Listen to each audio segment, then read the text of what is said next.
If you need any Xbox or PlayStation codes or anything gaming related, check the referral links down in the description. They'll take you to g2a.com. They already have a discount on most of their goods already, and with the code CHES at checkout, you can get yourself an extra 3% off as well. Hey guys, how's it going? Ches back again, and welcome to episode number 78 of the Career Mode Road to Glory here on FIFA 15. We start with an away game at Hillsborough against Sheffield Wednesday, a side that we, I think, drew against the last time we played them.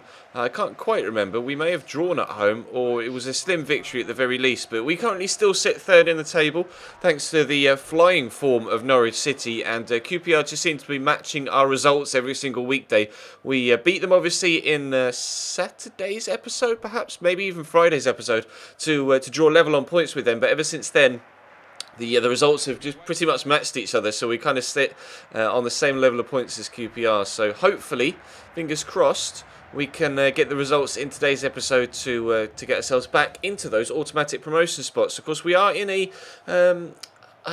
inconsistent, shall we say, vein of form right now, picking up draws where we really should be winning, and also picking up draws where we really should be losing. But we haven't really, since Friday's episode, been able to get together any real run of wins. We won the first two on Friday and then drew the final one, and then yesterday we had a real inconsistent run of three fixtures, unfortunately. So we're hoping for some more consistency today, hopefully some points and some wins, and we're going to try and get ourselves off the mark here, but a combination of the bar and the defender on the line stop us from taking a 1-0 lead there as we head into the second half here. As you can see, Fabian Casada, his goals have dried up a little bit recently, but Kwesi Appiah is going to be the man to try and get us in front here if he can.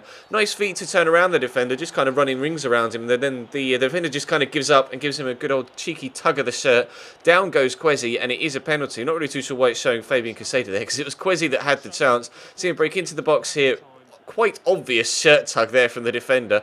Down goes Appiah, and it is a penalty. Kwesi's going to dust himself off and take it himself. Up to the top right-hand corner, the ball goes, and into the back of the net. 1-0 to Cambridge United on the brink of the hour mark in this second half. So eventually, we're able to take the lead, although it took a while in coming. The question was, was Sheffield Wednesday going to be able to get themselves back in it, or were we going to extend our lead? As you can see, it's Lee on the ball here for Wednesday, and he hits the base of the post. So close, so very close to Wednesday getting themselves back level here, but Matic plays it into Lee again. Stevie May's played through, breaks into the box, good feat to get away from the defender, and again to turn inside, sets up McCabe, and he hits the bar this time. Then Lavery wins the following header, and he hits the bar as well. So Wednesday have hit the woodwork 3 times and could quite possibly be 2 or 3-1 up since we took the lead, but Casada catches them on the breakaway. We get lucky, that was a pass meant for Kwesi, but it breaks nicely for the youngster, runs away free, but a good save by Kieran Westwood keeps us out. We stay at 1-0 in front with 20 minutes to go, and there's only 15 left to go when the next chance presents itself. It's Casada again on the ball, good feat to get away from the defender, nice little back pass there to Ryan Donaldson, gorgeous through ball to Kwesi Appiah, and a top clinical finish from the edge of the box from the Ghanaian. It gives us a 2-0 lead with 15 minutes to go. That pretty much sewed up all 3 points for us, to be completely honest. They weren't necessarily going to threaten too much for the rest of the game, and actually we were going to make it 3-0 before full time, 10 minutes from time. Good finish actually from Michael O'Halloran. Crossed the goalkeeper into the bottom corner, and that made it 3-0, and that was how the game was going to finish. So after the inconsistency of yesterday's episode, thrilled to have not only a good performance but a win as well, and obviously it's nice to put the two things together to get 3 points and hopefully continue our push up the championship table. We're so desperate for Barclays Premier League football next year, but as you can see, QPR again matched our results, so we continue to stay in third place in the league despite the fact that we're on the same amount of points as QPR. Their goal difference is slightly superior, so obviously we're going to need to win, and win big, if they're going to continue to match our results in, just the very basic of terms, as in they win, we win. We just need to win by bigger margins. But we come into this home game against Fulham, and I'm not too sure about Fulham. They gave us a very tough game last time we played them, and I think that one was a draw as well, actually, at Craven Cottage. Ross McCormack and Trotter up top with Scott Carson in goal. So a decent goalkeeper, and obviously a pretty good strike force with Ross McCormack up there. But we're going to get the first chance. Donaldson hits the volley there, but doesn't quite hit it cleanly, and it goes past that near post. post. So unfortunately, not really firing on all cylinders in this game so far.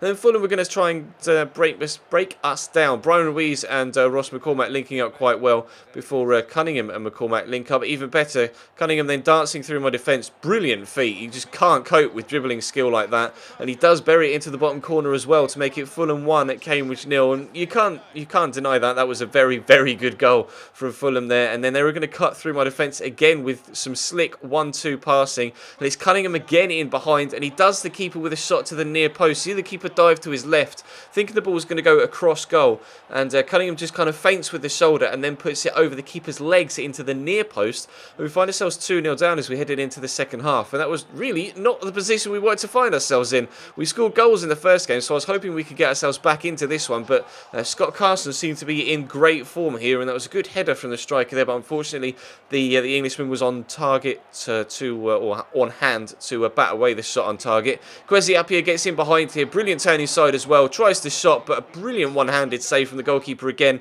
And for some reason, Quesada just wouldn't take the shot. He just spun around on the spot, on the sixpence, but wasn't able to actually, put foot to ball. Otherwise, we might have been able to get one back there and actually change the fate of the game. But unfortunately, we lose 2-0 at home to Fulham. This really wasn't what we needed. But we're heading to another home game, this time against Wigan Athletic. Another really good side, actually. A side that definitely have a strong squad and perhaps should be doing better in the league in real life and in this particular career mode than they actually are doing. We're having to start a complete rotation side though.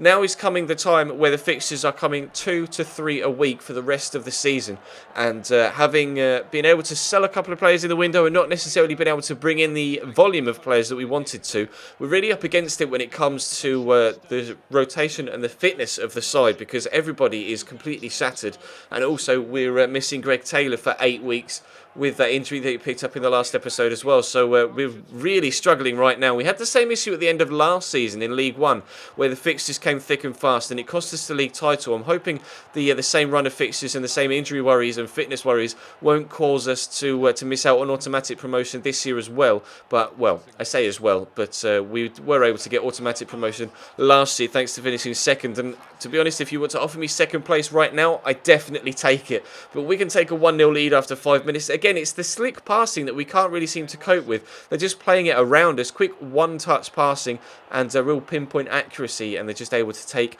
a 1-0 and then subsequently a 2-0 lead in the 30th minute or 29th minute.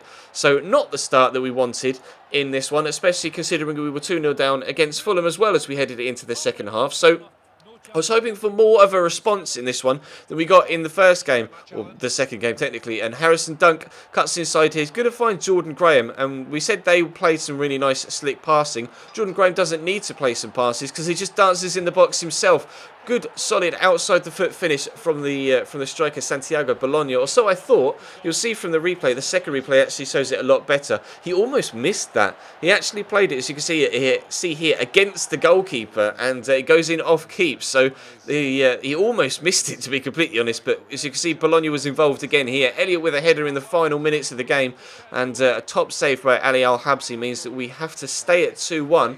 Question is, can we get something from the corner this time? We're really desperate for at least a point here against Wigan, and we don't have much time to get it. We're literally in the final chance of the game here. Good shot on the volley from Josh Coulson.